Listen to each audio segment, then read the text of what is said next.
October 1972. Between rehearsals and headlines, Dean Martin opened a letter stamped Steubenville and went still. Not praise, confession. A former teacher wrote that she once shielded Dino from public humiliation, and now, dying, begging to face the town that taught him shame. He could ignore it. Instead, he did something dangerously public. Where are you watching from?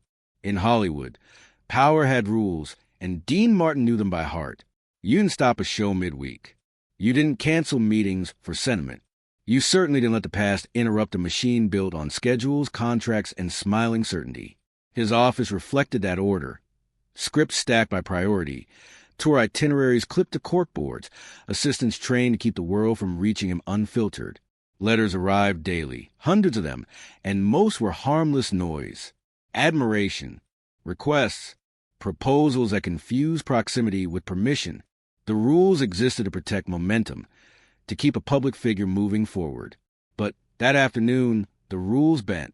A plain envelope slipped past the filters because it didn't try to impress. No photos, no demands, just careful handwriting and a return city that carried weight. Steubenville wasn't a dot on a map to Dean. It was a mirror, the town that taught him how easily dignity could be taken, how quickly a room could decide who mattered. Reading the first lines, he felt the old pressure behind his eyes, the familiar tightening in his chest. This wasn't nostalgia. It was risk, because revisiting that place emotionally or physically meant exposing a version of himself the industry preferred he keep buried. The stakes weren't career-ending, but they were personal, and that made them more dangerous. Long before the tuxedos and laughter tracks, there had been hunger and noise and a constant calculation of how to take up less space. As a child, Dean learned early that attention could be cruel. Teachers spoke slowly to him. Classmates spoke loudly about him. Accents became jokes. Patched clothes became proof. He wasn't the worst student, but he was rarely allowed to be more than behind. The world told him who he was before he had language to argue back. At home, love existed, but resources didn't. His parents worked until exhaustion, and silence filled the gaps where explanations should have been. School should have been an escape. Instead, it was another place where rules were enforced without mercy. Sit still. Read faster. Don't ask why you're tired. Yet somewhere inside that pressure cooker, he built a private strength. Not confidence, resilience. He learned to absorb the blows without showing damage, to laugh when necessary, to retreat when smart. It was survival, not strategy. He didn't dream of fame. He dreamed of relief.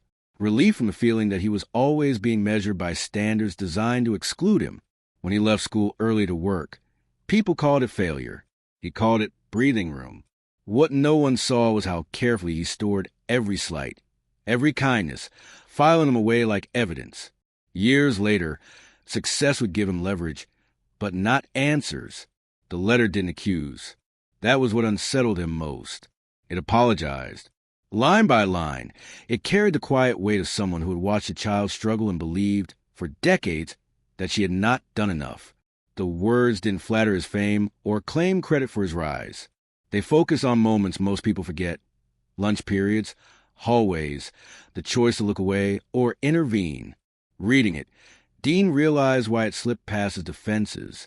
It wasn't asking him for anything tangible. It was asking him to witness. The writer named the rules of that old world plainly. Poor kids learned faster if they learned to be invisible. Dignity was rationed. Kindness had to be disguised as leftovers to be acceptable. She wrote about fear, not his, but hers. Fear of principals. Fear of parents. Fear of rocking a system that punished troublemakers, even well-meaning ones. Dean paused, fingers trembling. He had spent years proving he didn't need that world approval. But this letter suggested something harder. That someone else had carried his child like a stone in their pocket, heavy and unresolved. The risk now wasn't reopening wounds. It was what would happen if he didn't. Ignoring would be easy, safer, but it would also confirm the very lesson that town taught him, that survival meant silence. And silence, he was beginning to understand, could be another kind of cruelty. Dean folded the letter carefully, as if creasing it too sharply might erase what it meant. He didn't cry, not yet. He paced. counting steps between desk and window, listening to the hum of a life built on precision. His mind replayed the industry's unspoken warnings. Public sentiment is fickle. Philanthropy is best handled quietly. Don't let old stories complicate a clean image. Yet beneath those cautions was another voice, older and steadier, the one that had learned to read rooms by listening for what wasn't said. That voice recognized the truth. This wasn't about charity. It was about correction. He remembered the rare adults who had offered kindness without spectacle, who had protected him without asking for gratitude. Those moments hadn't changed systems, but they had changed him. And now, someone was asking him to decide whether influence could do what kindness alone could not. The strength he carried wasn't loud. It was deliberate. He picked up the phone and made a decision that didn't fit neatly into any calendar. Cancel the rehearsals. Reschedule the meetings. Arrange a flight. Each instruction surprised the staff because it broke routine without explanation. He didn't offer one.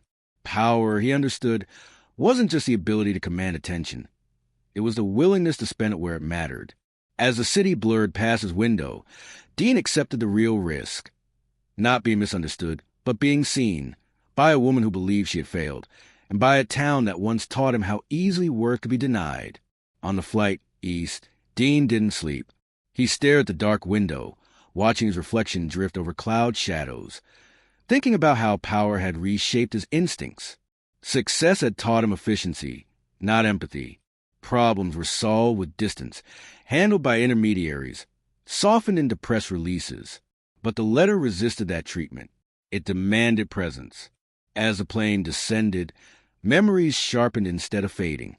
He remembered classrooms that smelled of chalk and boiled cabbage, the sound of laughter cutting when it wasn't meant to.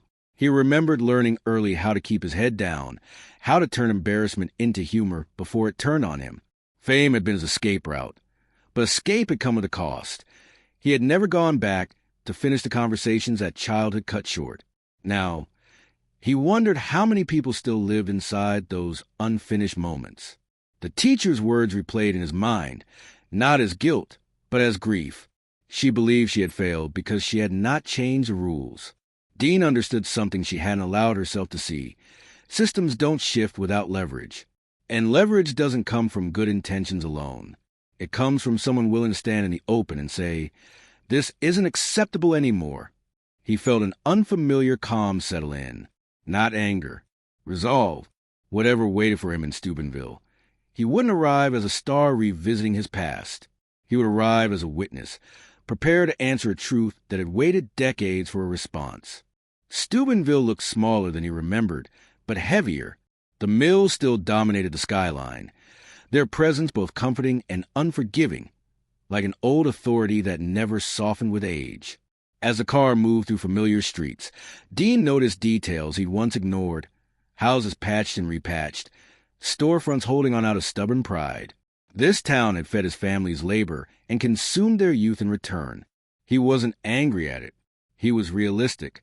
Places, like people, could wound without intending harm. The address led him to a modest home near the school that had shaped his earliest defeats and quiet victories. Before knocking, he hesitated, not from fear of rejection, but from the weight of timing. He had arrived too late for many things in his life. Apologies never made, gratitude never voiced. He wasn't going to be late this time. Inside, the house smelled of antiseptic and old books. The woman who answered the door looked tired in a way that had nothing to do with age. When she recognized him, disbelief crossed her face, followed by something like relief. He kept his voice low, respectful. This wasn't an entrance. It was a request. As he was led down the hallway, Dean felt the shift happen, the moment where public identity fell away. He wasn't here to be admired. He was here to listen, and to say something that had been waiting most of his life to be said out loud. The room was quiet except for the steady rhythm of a machine, keeping time for a fragile body. The teacher lay smaller than his memory allowed, her strength reduced but her eyes alert, assessing. When she saw him, her composure faltered. Tears arrived before words. Dean pulled a chair close, mindful of every movement, as if sudden gestures might break the moment. She tried to speak, apologizing immediately, explaining why she hadn't expected a response. He stopped her gently. "I came because you told the truth," he said. The air shifted. Years of restrained emotion pressed forward. She spoke of classrooms and children, of rules that punished compassion when it threatened order. She confessed the shame she carried, not for what she'd done, but for what she hadn't dared to challenge. Dean listened without interruption. This wasn't about correcting her memory. It was about honoring it. When he finally spoke, his voice was steady. He told her that the smallest kindness could anchor a child drifting under pressure, that dignity, offered quietly, could last a lifetime. She shook her head, insisting it wasn't enough. That word, enough, hung between them. Dean recognized it from his own past. It was the measure that had always been used against him. He leaned forward and answered it plainly. It was enough to keep me going. In that moment, the imbalance shifted, not because he was famous, but because he named the impact she had never allowed herself to claim. Outside that room, the world waited with expectations. What a visit like this should mean, how it should end. Inside, something quieter unfolded. Dean spoke about the hunger that clouded his childhood, the exhaustion that made learning feel impossible, the way shame convinced him he was lesser long before he understood the word. He didn't dramatize it. He didn't soften it either. He told her that survival had taught him how to endure, but kindness had taught him how to imagine more. The teacher listened, gripping his hand with surprising strength. When she apologized again, he answered with something unexpected. He thanked her, not for saving him, but for seeing him. That distinction mattered. Seeing, he explained, was the first act of resistance in a system designed to overlook. Then he said the thing that reframed everything. "I can do what you couldn't," he told her, "not because I'm better, but because I have leverage now." He explained his plan slowly, carefully, as if building something fragile in the air between them. Meals without questions, opportunities without labels, support that didn't require humiliation as proof. Her eyes widened, not at the scale, but at the intent. This wasn't generosity, it was correction. For the first time, she didn't argue. She closed her eyes, letting the idea settle. When she spoke again, her voice was calm. "Then promise me it won't be about you." Dean nodded. "It won't," he said. "It will be about the kids who never get asked what they need." Word of Dean's presence moved quietly at first, carried through whispers rather than headlines. A neighbor noticed a rented car. Someone at the pharmacy recognized his voice. In a town trained to watch power from a distance, curiosity mixed with caution. People remembered past visits by famous sons who posed for photos and left before anything changed. This felt different, but no one knew why yet. Inside the house, Dean stayed longer than expected, refusing interruptions. He asked questions no one had asked the teacher in years, about the children she worried over most, about the ones who disappeared after 8th grade, about how hunger changed behavior before it changed grades. She answered honestly, without nostalgia. Outside pressures began to form. A local reporter called his hotel. A former school administrator requested a meeting. There were warnings, subtle and polite. You don't want to reopen old wounds. Be careful how this looks. Dean listened, thanked them, and did nothing. Fear wasn't dramatic. It was procedural. Paperwork. Permission. Timing. He recognized it instantly. It was the same fear that had kept kindness small decades earlier. That night, alone in his room, Dean understood the escalation. This wasn't just a visit anymore. By staying quiet, he would preserve comfort for everyone but the children the teacher described. By speaking, he would challenge habits that survived on silence. He chose speaking, not loudly yet, but decisively. The next morning, he scheduled meetings not with officials, but with people who lived the consequences of inaction. The public moment arrived without ceremony. No stage. No cameras at first. Dean stood in a modest school cafeteria before lunch service began, the room echoing with the scrape of chairs and the hum of old refrigerators. Staff members froze when they recognized him. Students stared, uncertain whether to clap or ignore him. He didn't introduce himself as a celebrity. He introduced himself as someone who had once stood where they stood, hungry and pretending not to be. The risk sharpened then. Adults shifted uncomfortably. This wasn't approved messaging. He spoke plainly about mornings without breakfast, about embarrassment disguised as jokes. He didn't name villains. He named realities. When a local official tried to redirect the moment, suggesting a private discussion, Dean declined. Calmly, "This is a discussion," he said. The tension was visible. Authority relies on control space, and he had taken it by refusing to leave. Students listened. Some nodded. Some looked away. The threat wasn't physical. It was reputational. Say too much, and you complicate funding. Say nothing, and you change nothing. Dean paused, letting the silence work. Then he announced what he had already decided. Meals would be provided, without conditions. Scholarships would exist without shame. This wasn't a proposal. It was a commitment. The room exhaled, unsure whether to believe him. He understood skepticism. Promises had come and gone before. So he added the line that shifted everything. This starts today. Not next semester.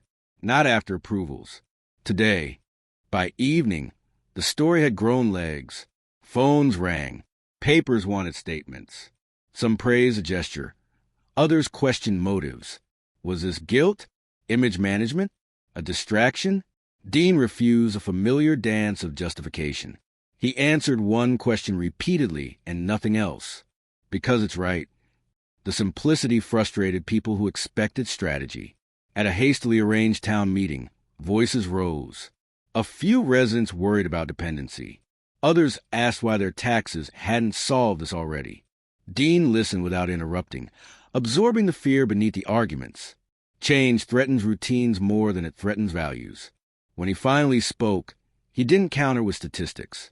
He told a story, not about success, but about sitting in class unable to focus because hunger is louder than instructions. He described how shame teaches children to hide, and how hiding looks like apathy to adults who aren't looking closely. The room quieted. This wasn't a lecture. It was recognition. Authority figures attempted to reframe the conversation, suggest pilot programs, committees, timelines. Dean declined each suggestion politely. "I'm not here to test compassion," he said. "I'm here to practice it."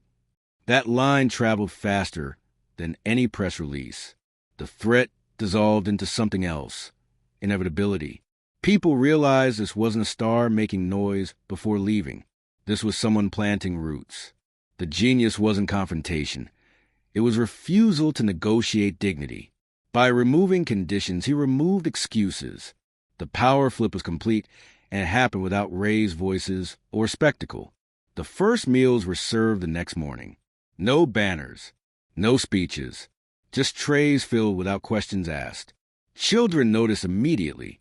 So did teachers. Behavior shifted subtly. Less tension, more attention.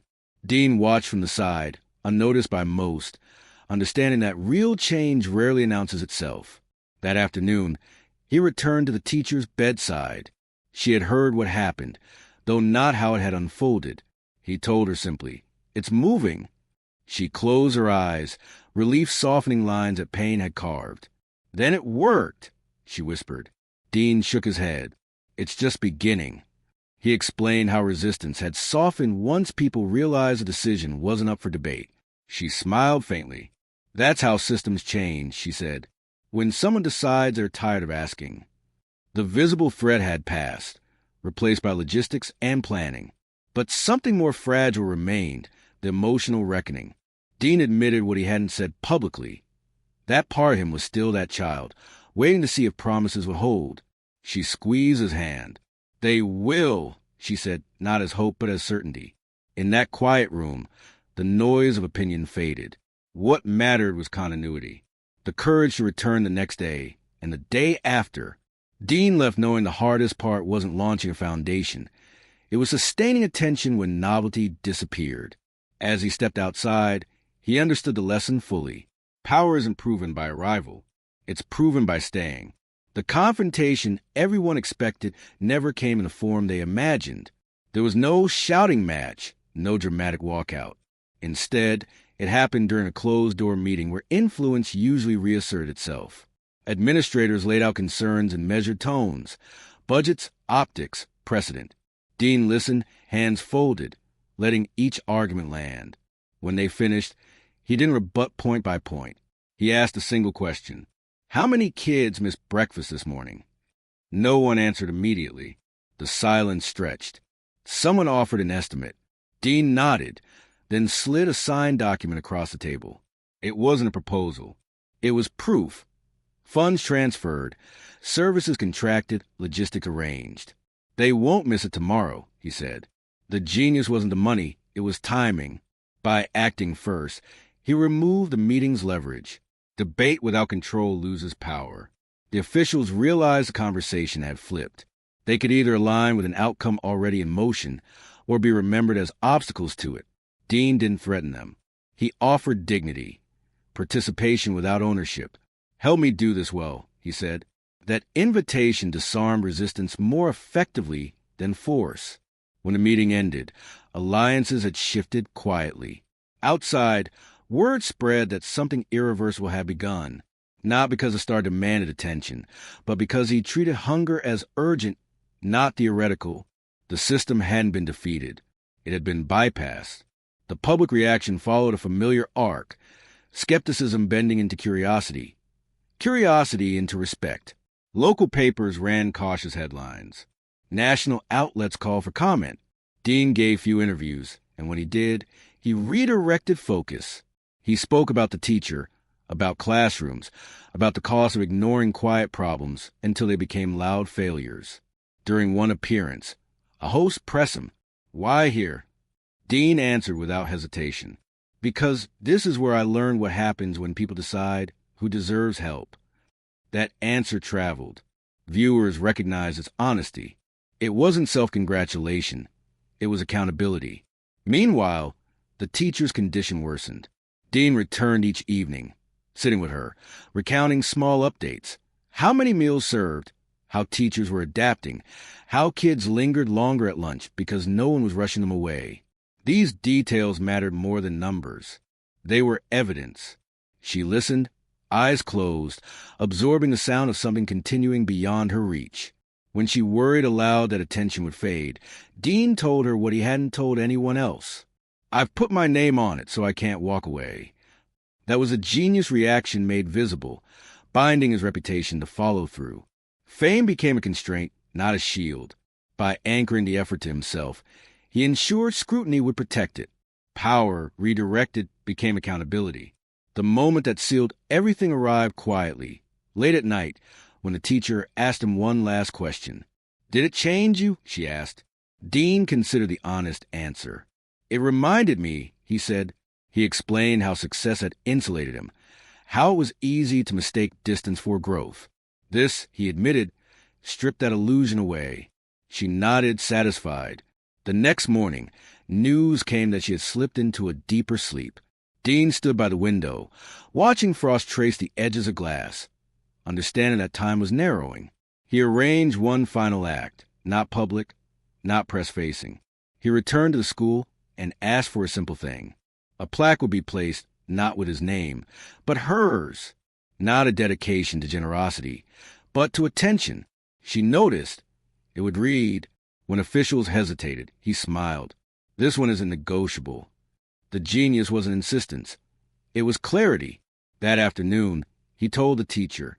She smiled faintly, tears escaping. "That's enough," she whispered. In that exchange, power inverted again.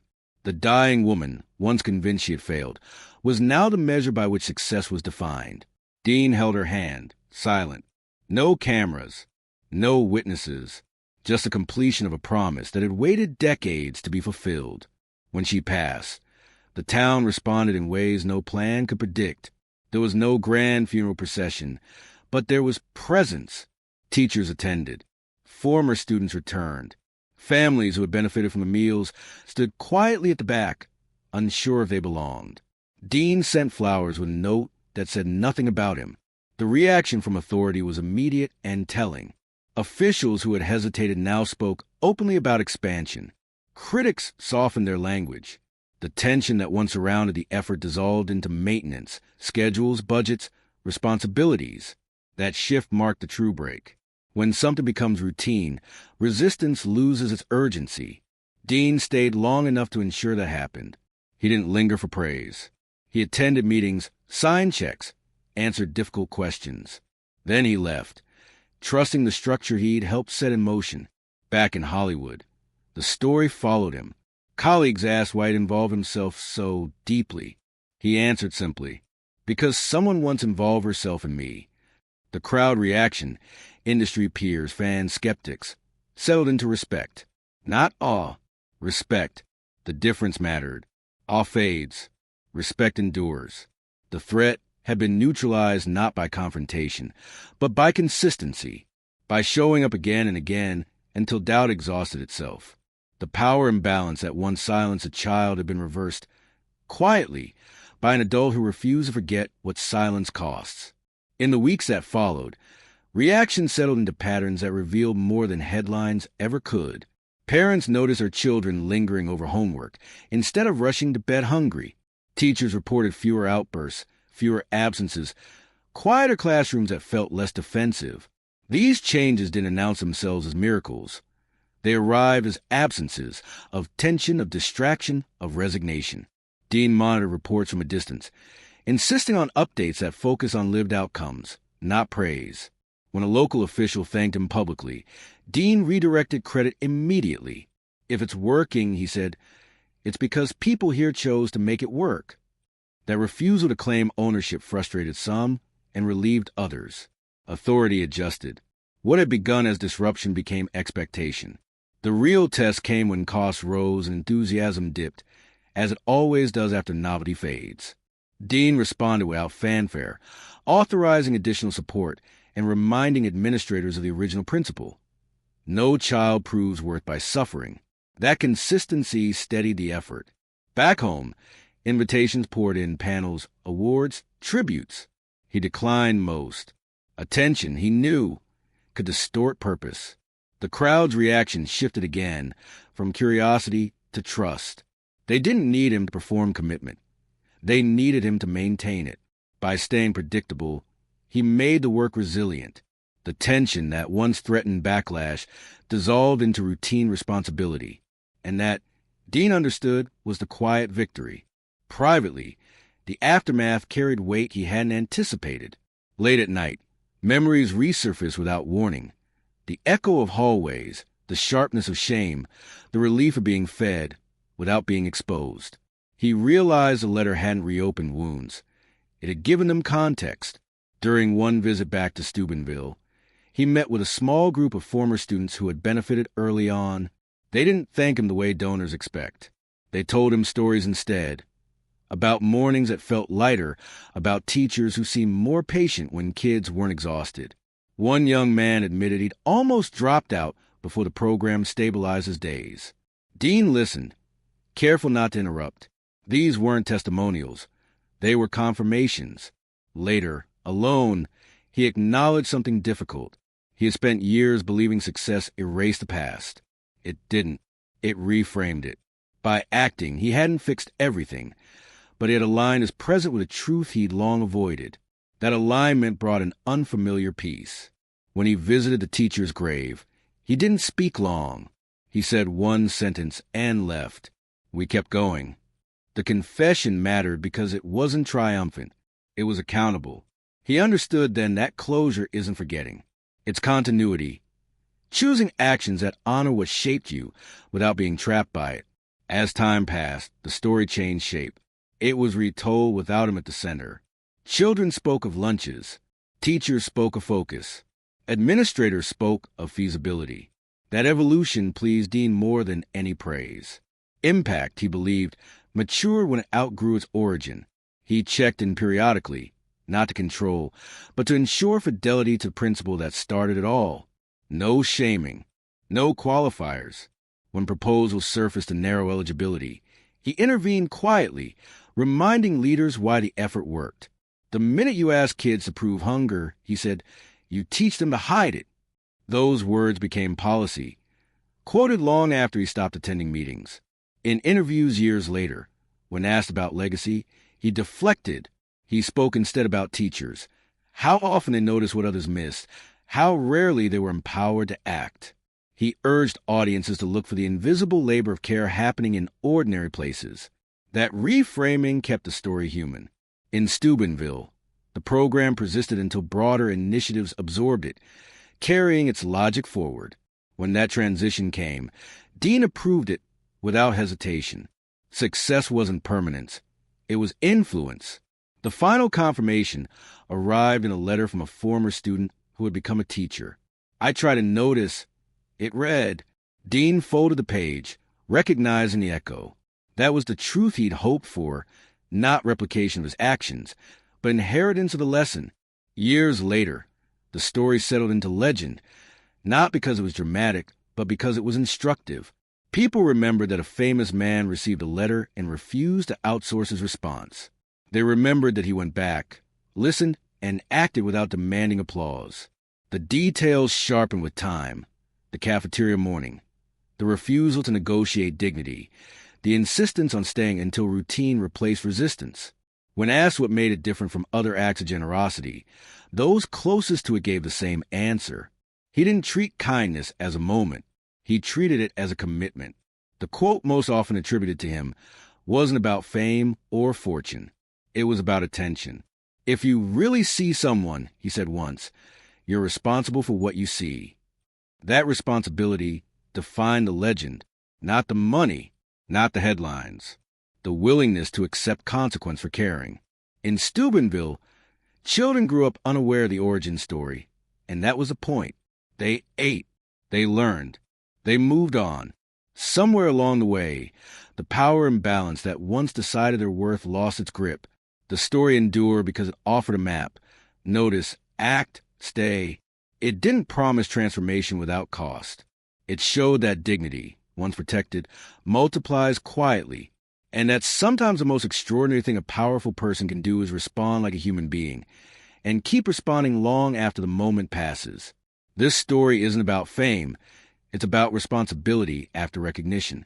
If it moved you, like the video, subscribe for more true human stories, and tell us in the comments, who once noticed you when it mattered most, and how did it change your life?